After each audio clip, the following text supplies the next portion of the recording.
Now, as the mother of adolescent twins myself, I am really looking forward to today's session.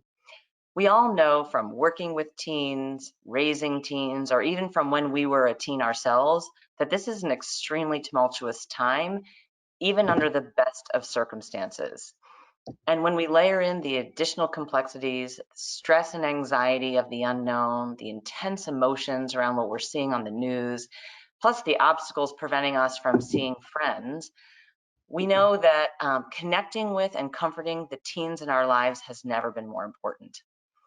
And at the same time, the new types of experiences over the past few months may also present opportunities to think differently about our teens' unique strengths and the ways that they can direct their own learning and express their agency. I'm thrilled to introduce our guest today, neuropsychiatrist Dr. Dan Siegel from the MINDSIGHT Institute. He'll be helping us to better understand the uniqueness of the teenage brain and how we can effectively promote their social and emotional development during these times. I also want to welcome to the screen Maria LaRose, who will join us to be moderating this conversation. Hi, Maria. How are you? I'm doing well, thanks. I wanted to begin just by welcoming all of you who are with us today. I'm sure many of you have teenagers yourselves or are working and supporting teenagers especially during this time of the pandemic and all of the other challenges that come along with that. Dan, before you start, I just want to kind of broaden out your CV just a little bit more, because we mentioned that you are the director of the MINDSIGHT Institute and that you are a clinical professor of psychiatry at UCLA, but you're also an author.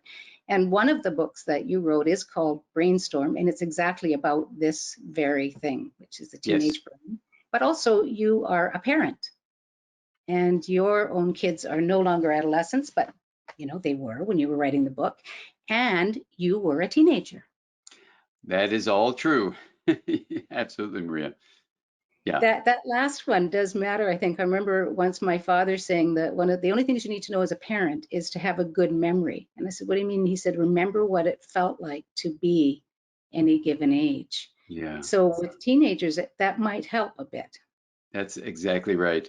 And I'm really excited to be here with you, Maria. I know your kids are no longer adolescents either, but not only were you an adolescent, but you had two at one time. And there's a lot to say about how the pandemic is affecting adolescents throughout the world, and in particular, if we just stay with our own individual challenges as families, but then look at the larger systems of schools and or what our culture needs, we can dive into a lot of these things together today. And I'm really honored to be here with you and with the CASEL community. One of the things that I just wanted to point out to everyone is that we will be talking about the brain itself and what's happening in adolescence, in the brain during adolescence, but you'll also be sharing a lot of very practical tools that we can all use no matter where we are, if we're in, as you said, schools or homes or community organizations, and we are being joined by people from all of those organizations. Tell me specifically why you think that this time that we're in, that it's a really good time to revisit the conversation about teenagers. Yeah, well, that's a great place to start. Everyone's experiencing the pandemic in their own unique individual way, of course, because every person is an individual, every family is unique. And yet there's a common ground also in certain ways. So the pandemic, of course, is affecting people throughout the globe, and it's requiring that children and adolescents stay home from school in many places, not everywhere. So we need to address that whole issue of what happens when you stop being able to go to school. A second thing we really need to address is physical distancing, which epidemiologists have named, unfortunately, social distancing, because as we'll talk about, not just for adolescents, but for all human beings, our social connections are not, just an add-on or, as they say, icing on the cake. We could even say it's not the cake, it's the main meal. So, our relationships, our social connections are vitally important for our mental health. So at a time when there's so-called social distancing, which I'll use the phrase physical distancing from now on, to refer to keeping physical distance so that we don't share the air that carries the virus, the novel coronavirus that is spreading the disease, COVID-19.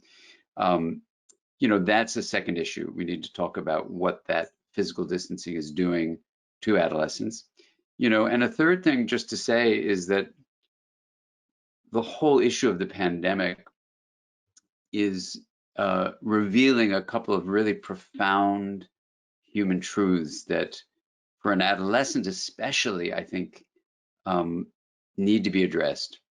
One of them is social injustice, that at least in the United States, we can identify that people of color have not only been systematically marginalized, where racism is woven into the fabric of governmental policy and the way our culture institutions function, but now with the virus, they're much more likely, people of color, to get infected, and when they get infected, to actually get ill, seriously ill. There are many, many reasons for that. Exposure to toxins because of environmental injustice, where people of color, marginalized groups, are exposed to toxic exposures early in development, and that can affect the immune system and the inflammatory response, which seems to be distinguishing why some people don't get any illness at all. 40% of people are asymptomatic but still have the virus and can shed it. Another large percentage are sick but not that sick, and about 15% get really sick, and about 1% or even more in vulnerable groups are dying. And that seems to depend on your risk factors. So social injustice has been revealed with the virus, and that really needs to be addressed, I think, in the adolescent mind. What is right, what is wrong, and how is the society they're entering structured so that unlike a child who learns how things are, an adolescent begins to imagine, how things might be, and then to even consider how things should be. So we need to, talk about that. And So it's a different kind of yeah, conversation with somebody who's in that age bracket. So absolutely. And the other layer of that, well, the two other layers is, the pandemic of realizing everything is interconnected, which in modern culture, we're sort of told everything is separate.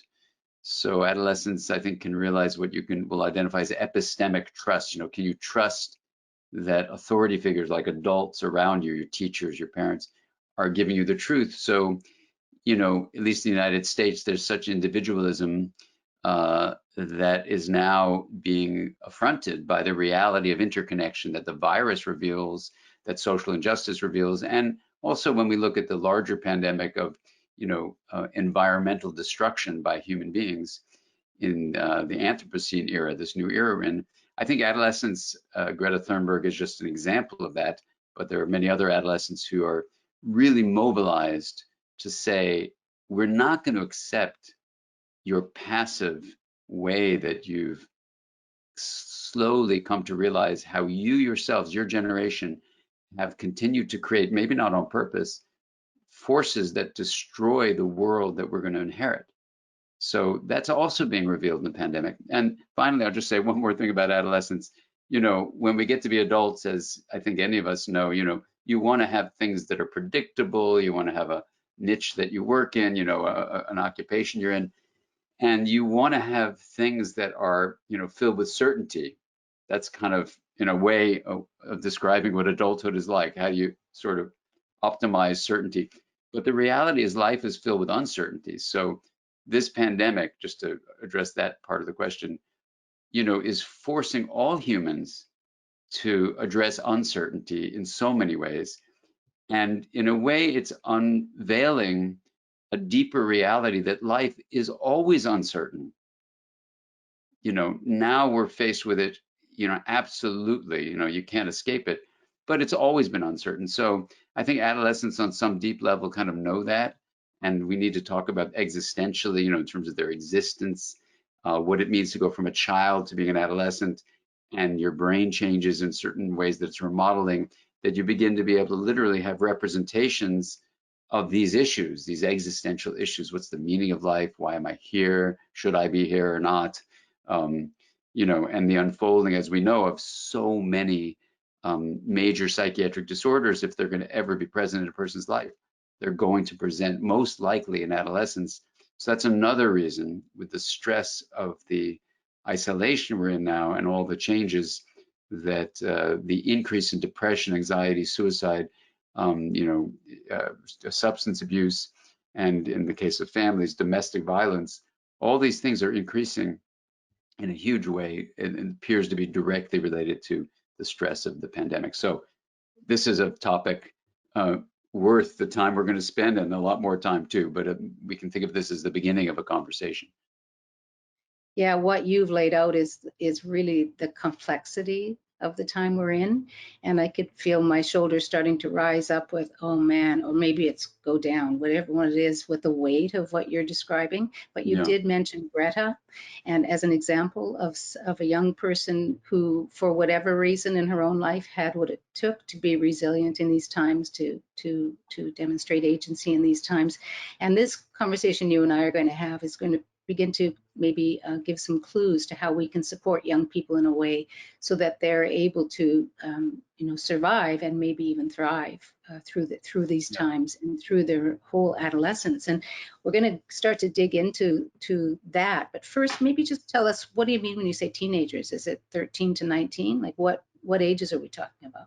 Yeah, well, it's great, Maria. First of all, it's so great to be here with you. And you and I have taught in other settings and focused on different topics. And I know one time we focused on children and we're able to sort of role model children. So what we're saying when we're saying, no, we're not going to talk about children now, we're going to talk about adolescents. Some people will make a synonym teenager for adolescent. And so we want to point out that we're not doing that, that the adolescent period overlaps with the teenage period for sure. So it wouldn't be completely inaccurate, but it's probably more specific to talk about the adolescent period. And the adolescent period can be simply defined as a developmental period between the dependency of childhood and the responsibility of adulthood. So that's going up, because at different times 17 was that, and exactly. Now it's, So, and it is culturally dependent. So let's just highlight a couple of issues there. In general, if you want to get a rough for, let's say, the United States, at least, probably Canada, probably modern cultures, we're talking about roughly around 11, 12. It could be a little younger, it could be a little older. The onset of adolescence, which will distinguish from puberty, which is the onset of physical maturation, which roughly is how we try to say, oh, this person is now an adolescent. But you can have someone beginning puberty at 10 whose brain has not started the remodeling of adolescence that we'll talk about. So early so puberty. Really, that idea of dependency is what I'm hearing, and that is about the relationship between you and that young person.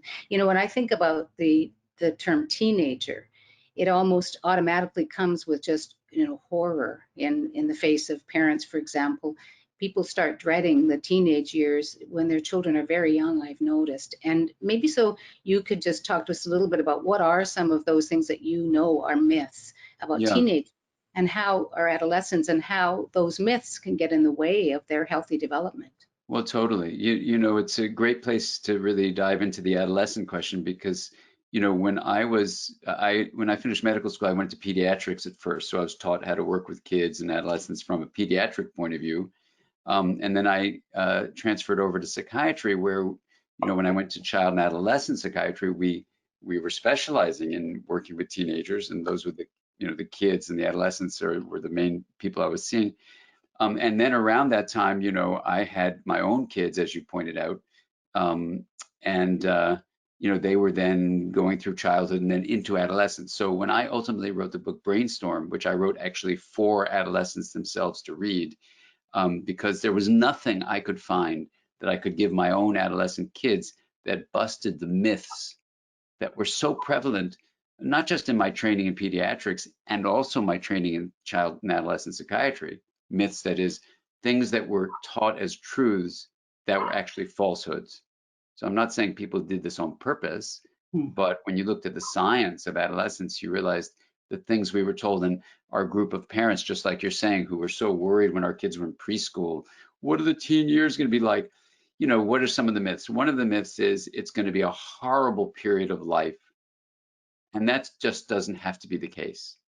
Now, is it true it's challenging? Yes. Is it true if you're going to get a psychiatric disorder, substance abuse, eating disorders, depression, anxiety, stuff like that, you're most likely to get it then? Yes. So is it challenging? Yes. Is it something to be realizing it's a special period of time? Yes. But does it have to be horrible? No. So that's the first myth that, you know, parents go, what do you mean? Of course it's going to be horrible. No, it doesn't have to be horrible. Number two is, you know, people think that because it's a horrible time, in quotes, right? This myth. The second myth is you should get over it as soon as possible. Like just get through it. Hurry up, hurry up, hurry up. And the truth is just the opposite, that as we'll see, the core elements of adolescence are not only things you shouldn't rush through, but actually, if you look at adults who hold on to those core features we'll identify, they do better as adults. So while yes, you grow into adult responsibility, you don't need to let go of the essence of adolescence. So this is like a total turnaround.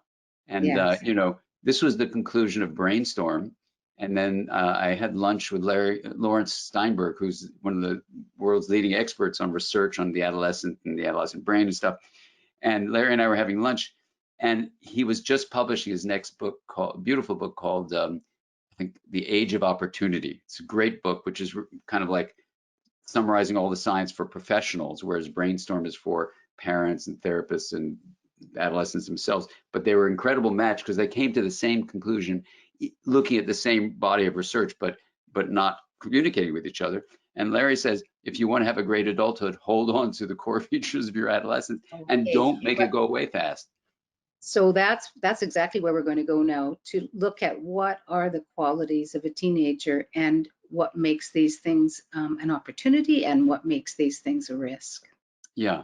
So I think the best way to approach these slides is to first begin with a very, very brief story, which helps you understand the whole reason there's an adolescent period. Because some people argued years ago, there is no adolescent period. It's just a culturally constructed idea that keeps kids immature. They should just go from childhood to adulthood. You know, and it is true that culturally, you know, adolescence was a much shorter period of time 200 years ago. The best we can measure it, you know, is much, much shorter. So we don't have this, you know, 12-year adolescent period, you know, the second dozen years of life, basically into the mid to late 20s. And there's a beautiful book I just want to mention by a colleague of mine and her colleague, Barbara Natterson Horowitz, called Wildhood, which is a beautiful phrase they made up for the period, not childhood, not adulthood, but wildhood. And it looks at adolescence in all species. So Barbara's book with her colleague is just a great example of deep scholarship that if you read those three books, A Brainstorm for Practical Suggestions, Wildhood for the overall, you know, species view of adolescence, and Age of Opportunity by Lawrence Steinberg, you'll get a great dive into the science of adolescence. So here what I tried to do for the adolescent themselves is summarize when you look at basically what happens in the brain of an adolescent. And this brings up a third myth. You know, everyone around the world says what adolescence is raging hormones. But if you talk to pediatric endocrinologists who are the experts in hormones, there is no such thing as a raging hormone. There's no hormones that need anger management, you know, lessons or anything like that. So yes, hormones rise, and of course they impact the whole body, including the brain. That's true, but they don't rage. So even the phrase a raging hormone that everyone is believing in, which is a myth, itself sets up a sense of catastrophe, that you're being taken over by these demons, that there's nothing you can do about it unless you get like a phlebotomy and filter your blood and get the raging hormones out of you. So even that idea constructs its own nightmare. And adolescents will rise to the lowest level of the expectation you have for them. So if you say, of course you have raging hormones, go rage away, they'll rage away. So that's a third myth that we have to bust. And the fourth, which I'll just outline here, which as we get into these four essences, is that adolescents do need to assert their independence, but they don't need to be pushing totally away from all adults. And we'll get into what that means in a moment. So the story to say as we get this is, if you imagine a child who's in preschool, who has a lovely way where her father and mother, her two parents or two mothers or two fathers, whatever combination that this person has as the parents or a single parent, that the caregivers are creating this beautiful home. It's familiar, it's comfortable, it's safe, right? It's predictable. Let's say this kid has oatmeal, loves oatmeal every morning, goes to preschool, plays, comes home, dances with one of the parents, takes a nap, plays with her dog, watches cartoons, goes to sleep after a massage and reading her books and having a great dinner, and they sing to her, and then wakes up the next morning to a delicious smell of oatmeal. And let's just call it the oatmeal house, right? Okay, So let's call it that. the way to think about adolescence is, who in their right mind would ever leave that oatmeal house? Why would you ever want to give that stuff up? Well, Why? Why would you? why would you? Because nature needs you to mix your genes up. You can't be mating with your genetic relatives. You got to go out in the world. That's one reason. But the other reason is you got to get out in the world and, explore the world and expand the world. So, and when you look at Wildhood, you'll see these incredible examples of all that. So the thing to say is that everything we're going to talk about by these four elements Okay, are bring us that, basically Emily. are basically reasons that you get this little child who's 3 or 4, so cute, just at the oatmeal home, that when she's 14, 15, 16, 17, like I remember our two kids, we have a boy and a girl who are now, almost 31 and, 26, they were so wonderfully familiar in the oatmeal house, but then their adolescence was, okay, when are they going to leave? It's time for them to go, and so nature needs you as an individual to have something happen, and it happens in your brain, to remodel stuff, to reorganize stuff, so you are driven to get out of the oatmeal house. So the first thing, and so the answer to the question, why are each of these four here? And if you go to the next slide, Maria, you'll see these are spelled in a way you can remember them. It's the essence is the acronym. I'm an acronym nut. So emotional spark is that emotional intensity. So when you look at the brain, let's say of a 14-year-old compared to a 7-year-old or a 37-year-old, the brain just has a bigger emotional response. I mean, we know this anyway. You didn't need a brain scan. You go to, in the days when we go to dinner at a restaurant, there's a table of adults, a table of adolescents. Who's having more fun? Who's having more tears? Who's having more laughter? The more intensity is with the adolescents. Well, that shows in the brain scans too, and I could give you those studies, but the bottom line is, let's call it an emotional spark. The reason? Emotions evoke motion, and it gets you driven essentially to get out of the familiar oatmeal house. The downsides, let's outline downsides and upsides. The downsides are that your moods can be up and down. The intensity of your response, if you're not learning how to deal with it, can throw you. Other people can not want to be around you. And if people misinterpret that as pathology, even though, yes, anxiety, depression as disorders can emerge then, but for most adolescents, the vast majority of adolescents, this emotional intensity is just a part of the way their brain is remodeling. And what that means is, instead of the brain just growing new connections like it was doing for the most part in the first dozen years of life, what shocked everyone in the second dozen years of life, two things are happening. One, existing neural connections, synaptic connection, and even some neurons will be destroyed. That's called pruning. That surprised everybody. The second aspect of remodeling, besides the pruning, which allows basically areas to be specialized, is you're going to lay down more intense connections called myelin formation or myelination that makes the remaining neurons and their connectedness and through synaptic connections basically 3,000 times more effective in the speed of conduction and the coordination in the brain. So timing is everything in the brain. So remodeling means pruning down to specialize and myelinating to increase linkage. So you're increasing differentiation and linkage. And the way we define linkage of differentiated parts is called integration. So the purpose of brain remodeling in adolescence is to make a more integrated brain. It's actually going to become more efficient, more effective. Yeah. And so when we think, oh, adolescents are so terrible, no, by the time they're 14 or 15, this specialization has started happening. They're much more efficient than a younger kid. So But to emotional get spark is there, a part of that.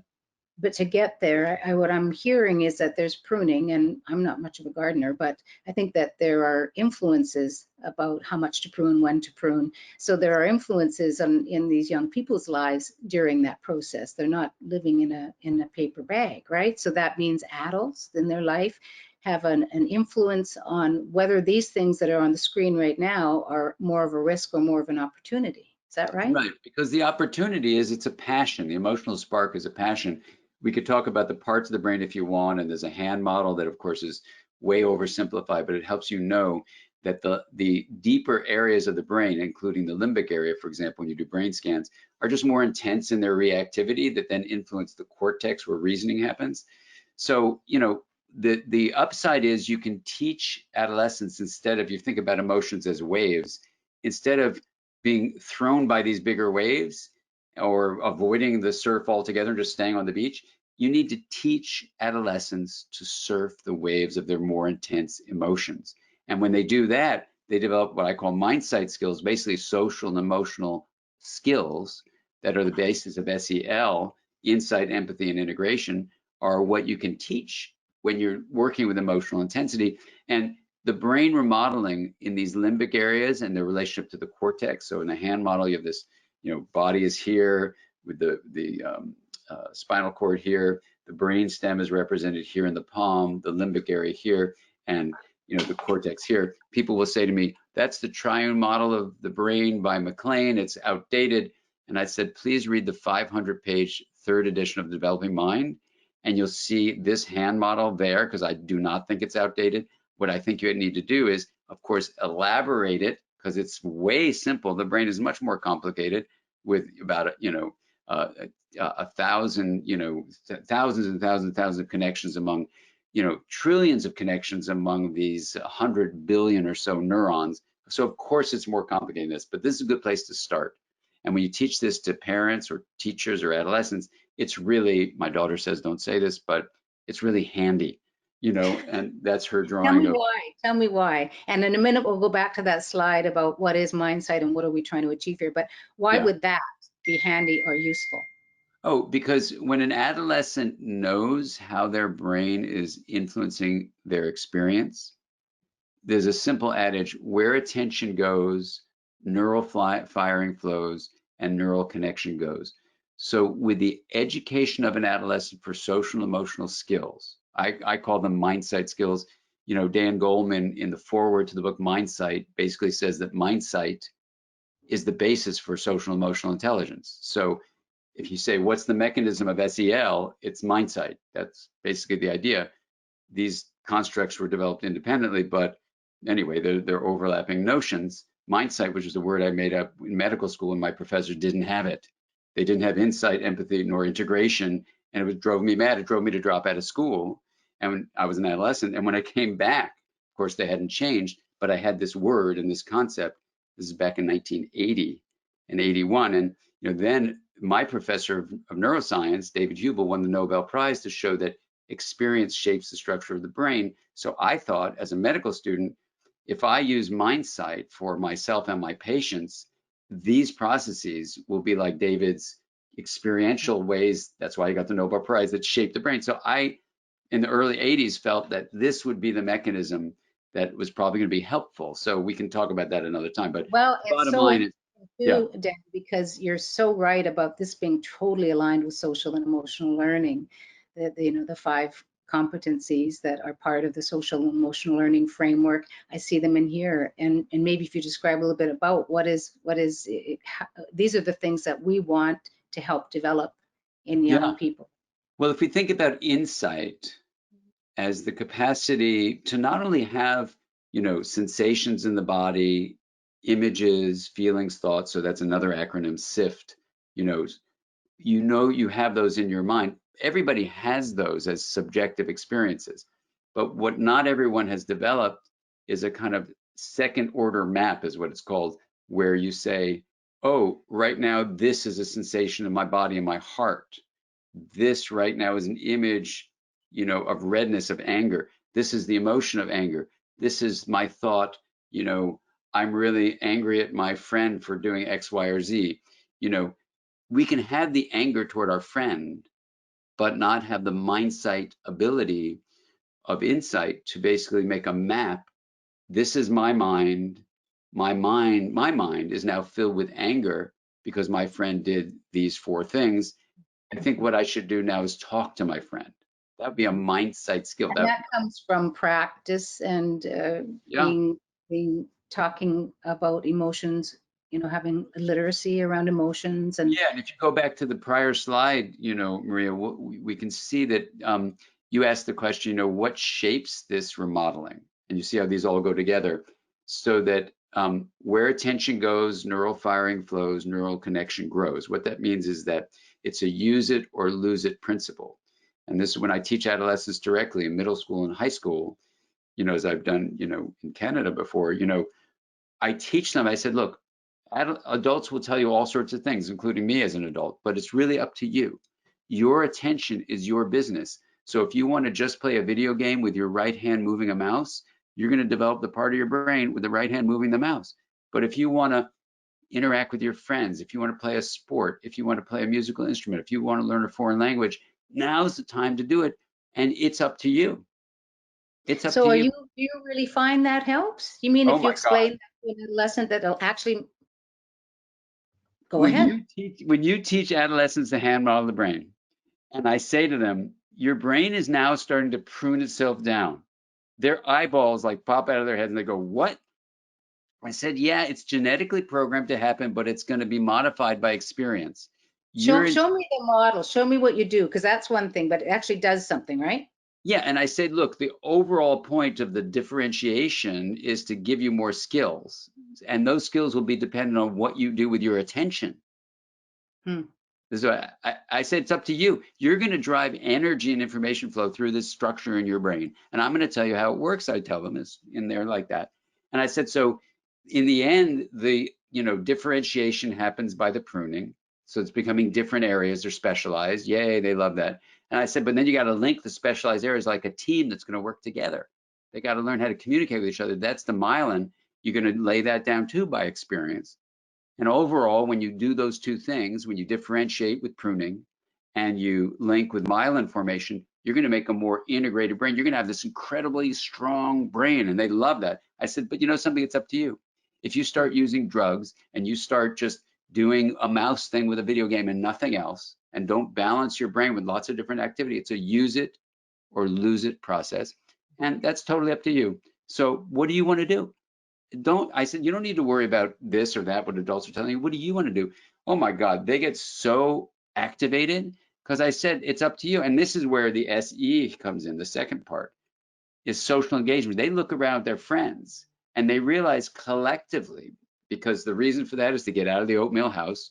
You got to start associating more with your peers than your parents to get out of that oatmeal house. What are the downsides? Your membership in a group is so literally a matter of life and death that some adolescents give up morality to gain membership. It's called peer pressure. So I tell them about that. And I said, look, you got to pick your friends wisely because you're going to want to conform yourself to them. But there's an inner self and there's a social self. And we all have many parts of ourselves. How you integrate those 2 is going to, well, this is Susan Harder's work, Harter, her beautiful work, shows that how you come to balance your inner authentic self with what you are publicly and socially, that's going to make a difference. But social engagement is important. Why is this? What's the upside of it? We learn our most important social skills during adolescence, and that's going to last a lifetime. Yeah. So that's the social engagement part. When we move down to how the brain's reward system is remodeling, and if you haven't seen the documentary called Last Dance about Michael Jordan and the Chicago Bulls, it's an amazing documentary, and we're just in the beginning of it. But this second episode that Caroline Welch, my wife, and I were watching last night is a perfect example of what I'm about to describe. It's called hyper rational thinking, right? Hyper rational thinking. Michael Jordan was an adolescent. I think he was 21 at the time when this decision was made. He did this incredible jump shot, came down, landed flat on his foot, and broke a very important bone in his foot. So he was out of commission. Then, he went back to the University of North Carolina without Chicago Bulls knowing. He started playing a lot, and he got strong. And finally, he came back and he said, "I want to play." And they went to the doctor, and the doctor said, "Okay, here's the deal.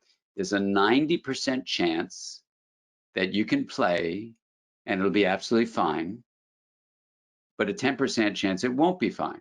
So Michael Jordan says, "Okay, I'm going to do it." But then the head of the team, where he's a member of the team, says, "Well, what would happen if the 10% happens?" They go, "He will never play basketball again." So Jordan says, "I'm going for it." So And that's the so, adolescent brain there. yeah, that's called hyper-rational thinking, because he focuses on the simple question, what's the most likely outcome? And emphasizing the positive, right? And not caring so much about the negative. Well, the adult who's running the team says, "You know something?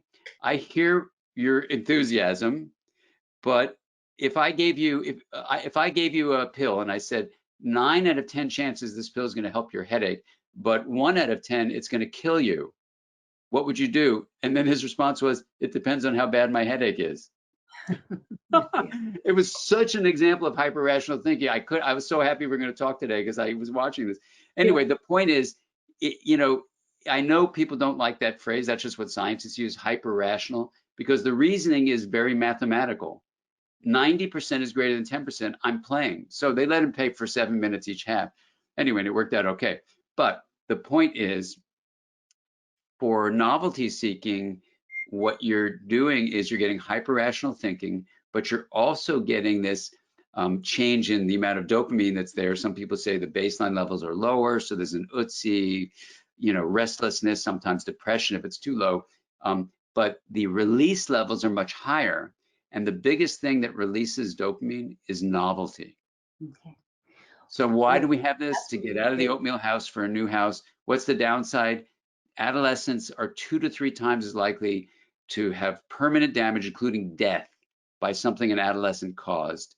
So obviously that's a big downside. So I try to educate adolescents about the brain and about how they need to pay attention to their heart and their gut, because their cortex, the higher part of the brain, is going to be involved in hyper-rational thinking. They cannot trust it, not because they're bad people, not because they're immature. You see, as Barbara Natterson said in another book, the only thing riskier than taking risks is not taking risks. Adolescents have to learn to explore dangerous things. They do. Yet nowadays, those dangerous things with driving a car and with drugs can be lethal. So not just like, oh, I fell and I hurt myself. So the bottom line about novelty seeking and the dopamine is that we're driven to do new things. So just like emotional spark can be called passion, social engagement can be called connection, novelty seeking can be called courage.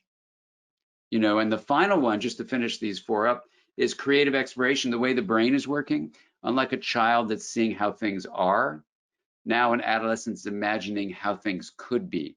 They're thinking outside the box. They're pushing against the way adults have done things. And in many ways, you could say for the individual, the reason is to get outside of the oatmeal house.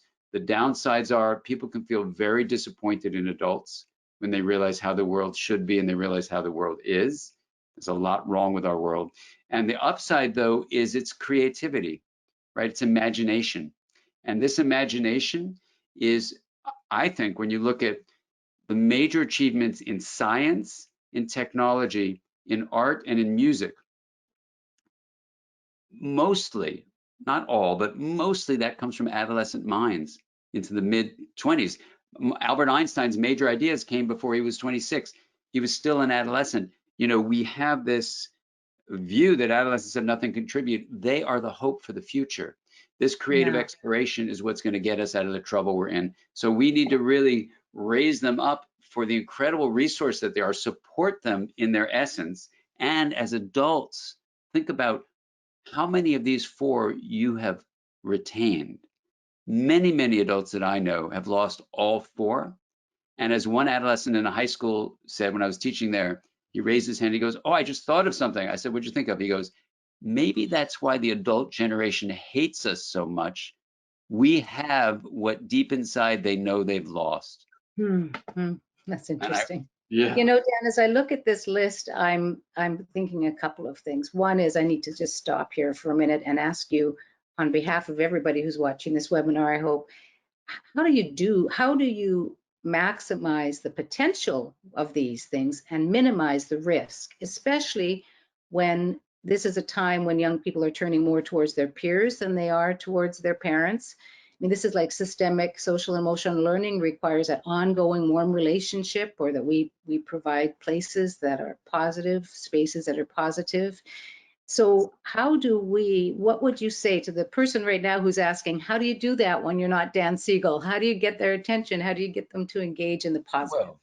Well, I appreciate that. And one of my students once said, "Oh, your name is Dan Siegel," and I said, "Yeah, my name is Dan Siegel." She goes, "No, I thought it was Dan Siegel," and I said, "It is Dan Siegel." She goes, "No, this is from a woman, a student of mine from the Lakota tribe in our online program." She goes, "No, Dance Eagle." So it's so, because when I was an adolescent, I did a lot of dancing, and so that's become my new at-home adolescent name, I like Um, that. so yes, you don't have to be Dance Eagle to hold on to your adolescence. First of all, here's the reason I wrote Brainstorm, Maria, was I wanted adolescents, their parents, their teachers, their therapists, everybody to know this stuff and to address the question you just asked. How do we optimize the upbeat part of this essence, and how do we minimize the downsides? That's the entire book That's is the organized question. around that one question. So I could start going through the steps, but every part of the book is there. We need to teach adolescents that they are empowered, that we recognize this incredible resource they are, and teach them, I call them MINDSIGHT skills, but they overlap completely with SEL skills, only they're done through the framework of neuroplasticity. What parts of the brain are involved in insight, empathy, and integration? And so it takes the notion of where attention goes, neural firing flows, neural connection grows, and it's very, biologically based in that sense. So maybe it's a little different from SEL's philosophy. Our philosophy is you use the mind, which is both relational and embodied, to get resilience to grow in the form of insight, empathy, and integration. And then there are great pages of the Brainstorm book that teach you exactly how to do that. So if someone says, "Give me the steps," literally the steps are mapped out in that book, especially in the gray pages. And I'll just say this in terms of our situation with the pandemic. Parents at home with kids who are being physically distanced and not allowed to go to school can take these principles and have meetings with their adolescents at home. And this has been the most mind-blowing experience with that book, is that when parents read the book alongside the adolescent and start talking to their adolescent as the incredible treasure and resource that they are, the adolescent picks that up. And instead of being looked It's at even as just, adult, if you didn't have the book, it's even that mindset of having a conversation respectfully with a teenager. But here's the good news, even if we don't have the book in front of us, you do have a couple of slides with a few of the tools, the MindSight tools that we can share just right now, Emily. So yeah. that just looked at the brain in the palm of the hand. Mm-hmm. And I like that because I know what happens with the brain is that sometimes I flip my lid, and Yes. that maybe explains just the end of this story about the palm of the hands. And then let's move on to a couple of the other tools in the last 10 minutes that we have. Let's move on to those other tools so people have some practical strategies. Absolutely. And some of the questions that you and I reviewed that people sent in, are addressed by exactly these issues. What do we do? So during the pandemic, you can literally have, a 12-minute meeting, a 15-minute talking about the mind. And here's the mind. If you just teach your adolescent and yourself, if you don't know how to do it, how to sift the mind, this is the essence of both insight and empathy, by the way. Sensations in the body anchor you in the present moment. And that's a whole long story about mindfulness. But, when you're with a sensation in the body, you're not preoccupied with the past or fretting about the future. You're in the present moment. So teaching this, what's called interoception, At UCLA, my colleagues have done a number of studies that show, this is the entree to developing this powerful way to regulate emotions. You first have to sense the body, and as Mark Brackett beautifully says in Ruler, you've got to recognize these internal states first, understand them, label them, express them, and then learn to regulate them. And this is the beginning of that. Explicitly doing that, Dan. That comes from, it doesn't just happen. This is what social learning is. It's explicitly doing that. It needs to be explicitly taught. So you can start having these 12-minute sessions at home. They don't have to be like 2-hour downloads. It's really a dialogue. I call them reflective dialogues. Images are, the mind works in these images. The mind is different from the brain, by the way. And if you want to get into discussion of that, get Developing Mind, go directly to the publisher. They're giving a huge discount because it just came out. But it's a textbook for graduate school. So I'm not saying it's easy reading. But when anyone pushes against these ideas and says, these are too simple, I say, there's a 500-page textbook for graduate students. If you're concerned about it being too simple, read that book. And actually, someone just did the audiobook of it. You can even listen to the audiobook, and the actor did a great job. So you want to search about images and feelings and thoughts. This is the essence of social and emotional learning, because subjective experience, which is these 4 things at a minimum, happens within us. It's called first-person experience. It happens in another called second-person experience. And the way we learn to respect that and share that is what social emotional learning is all about, basically. So what do I do with these exactly, Dan? Like, how do I use these? Just expressing them. Conversations? Okay. Well, I have a phrase, name it to tame it, which is amazingly, when you name something, there it is. Good, this is great. When you name it, you can show in the brain becomes more integrated. When it's not named, it's just flooding a person. So like let's say there's anger at my friend, like that example I used earlier. If I'm just filled with anger, it's not gonna work. If I actually name it, there is anger I'm experiencing, and even saying that different than I am angry. No, I am much more than just angry. I have a feeling of anger, gives me a very different linguistic representation of reality than I am angry. Well, then what happens in the brain, or why does this work to name it?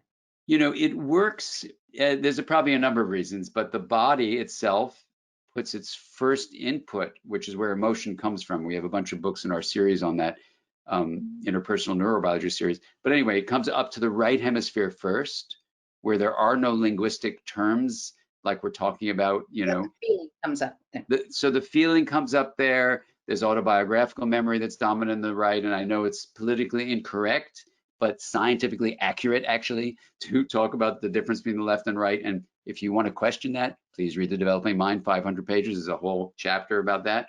And, because I was waiting for people to fight back, and you'll see the science of it. The scientists are saying, don't talk about left and right, but actually the science is very clear. The right hemisphere has an integrated map of the whole body. This internal state of the body shapes emotions, and then it moves over to the left. Linguistic centers on the left, and when you look at the brain scan, when you show a photograph, that's the way they have to control it, but they show a very emotionally evocative photograph. When a person names the gender of the person having that emotion, it doesn't do anything. But when they name the emotion, sadness, fear, anger, the whole system, left and right, coordinate with each other. And there are ways where when the left hemisphere and right hemisphere work together, the whole system equilibrates. Mm-hmm. So this is really interesting because it requires, I'm just thinking again about the building blocks that go in to a human being to be able to name more than one emotion. I mean, how many people do you say, how do you feel? Happy, sad. So we're talking about adolescents here, but we're really talking about much younger children from the start, having these kinds of respectful conversations around. I would say reflective conversations, respectful and reflective. They need to reflect on the inner nature of subjective experience. At a minimum, sifting the mind. That's why I love, that acronym. It's just, what do I do? What do I do as a parent? Help your child learn to sift their mind. That's all. Yeah. Let's go, Emily, to the slide about integration, because the reason we're doing these MINDSIGHT activities, the reason we're really wanting a young person to be able to talk about their emotions, because we'd like to come to a place that you call integration. Yeah. And maybe explain what does that mean? Yeah, well, first of all, just to tie it to social emotional learning, what I love about the CASEL group is, because I'm friends with so many of the people who started that way back, with Mark and Dan, and I love, love, love what CASEL does. And they have a different approach based on beautiful science and beautiful practical application in schools. The MINDSIGHT approach of insight, empathy, and integration is also based in science. It's just a different strategy to get to a very similar place. So if you look at human suffering, whether it's a psychiatric disorder or just people struggling with social and emotional challenges, you can reinterpret that as chaos or rigidity. And if you read The Developing Mind, what you'll find is a very careful scientific presentation that health and resilience come from a process called integration, and that when your health is challenged or you're not demonstrating resilience, you tend to go to chaos or rigidity or both. And that's a long discussion, but the entire 500 pages of Developing Mind is demonstrating the science behind this slide, basically. So what And it the says next, is that, what's oh, that? sorry, I was So just what going to, it there was says another is one that called integration. you have this flexibility, adaptability, you're coherent, which is resilient over time, energized and stable. And the whole book shows you the science of this. So if I were looking at this, I would say, oh, Siegel is just too simple. This is too simple. But after 25 years of looking into this, and I had 18 interns to try to disprove it, there's a ton of science, thousands of references support this notion. The basis of social emotional learning is integration. The basis of health and well-being, which is also what social emotional learning leads to, is integration. So all that being said, integration is where different things are being linked, whether that's in a relationship for social skills or internally in your own bodily system, including your brain, where you're linking different aspects of the body. That would be called emotional intelligence. To me, emotion actually is a shift in integration. There's an entire chapter on that. And when you look at it that way, social emotional learning is exactly what we should be teaching in schools because it is promoting integration. And when you get a 12th grader ready to launch out into the world, whether they've gone through the pandemic or not, when you say, what can we do with education when kids are at home? We need to teach integration. Insight, empathy, and integration, these MINDSIGHT skills are the basis of our social and emotional learning. It's the skill that will keep on giving as a gift that we give the kids as they go through this period of education. So I don't know what we have on the next slide, but the bottom line is you can look at 9 domains of integration, which you do in the book MINDSIGHT or the book Developing Mind. And I do this for the Brainstorm book. And I say to an adolescent as an example, your brain remodeling is up to you. You're in a pandemic. You're physically distanced from your friends. You need to maintain your connection with your friends. David Rock and I, a colleague, put together something called the Healthy Mind Platter, which is in the book and on our website. You can do each of these 7 activities every day. These are 7 activities that not only keep the brain healthy, they get the brain to be integrated. Literally, if you look at the study by Smith and colleagues in 2015, it showed that if you look at every measure of well-being, the one factor that predicted every measure of well-being they could assess was how interconnected the connectome was. And what that means is how the differentiated areas of the brain were linked. To put it in other terms, integration is the #1 predictor of every measure of well-being in that study they could find. And whenever you see a kid in trouble, an adolescent or child or an adult even, they always, without exception, we haven't found one exception, are having impaired integration in their brain. And when you look at measures like mindfulness practices that increase integration, that increase health, they're increasing integration in the brain. So far, we haven't found one exception to the notion that integration when it's present is health and resilience. Integration when it's absent is the cause of the chaos and rigidity that is when there's unhealth and a lack of resilience. Well, we're at the end of our conversation, but what I do want to say is that we are sharing resources for all of you who are with us. We are sharing resources to the links that Dan has recommended, as well as some resources specifically about social and emotional learning from CASEL, which really does give more detail about how you can achieve that integration, or where you can help the young person in your life achieve that integration. And Dan, it's been really interesting to learn about what actually is going on in the brain in this period, and just even in a large way to understand that our goal is to stay connected to our young people, number one, and then give them the gift of emotional literacy, of social and emotional learning, so that they can take on all the challenges that come, but that relationship is key. So what are the 3 things you want to make sure we leave today remembering? You know, the first of 3 things that we would leave is that you as an adult, or if you're an adolescent, listen to this, to take the corollary of this, you as an adult can empower adolescents to realize this is not a horrible period of raging hormones and terrible things are going to happen. Your attitude as an adult toward the adolescent is actually going to directly impact your adolescence experience. So just taking what Maria and I have talked about today, I hope will give you a shift in a kind of attitude and a way of interpreting the chaos and rigidity that naturally is a part of any of our lives, especially during a pandemic. And then say, if I'm noticing that, I can actually empower myself and work with my adolescent as a team to create more integration. So that's number 1. Number 2 is, not only can we empower adolescents, but we can give them specific skills.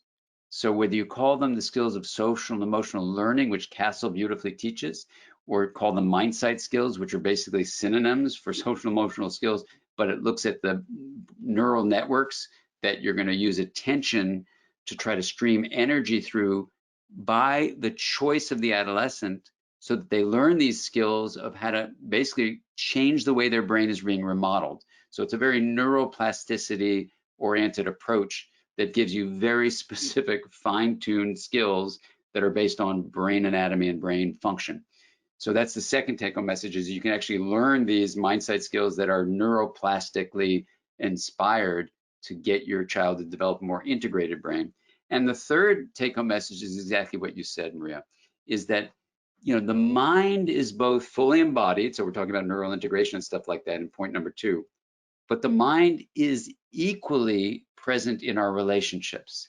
So to honor relationships that your adolescent has with you, but needing to get a little more distant, to get other adults beside the birth parents in as mentors would be really, really, really important in our modern culture.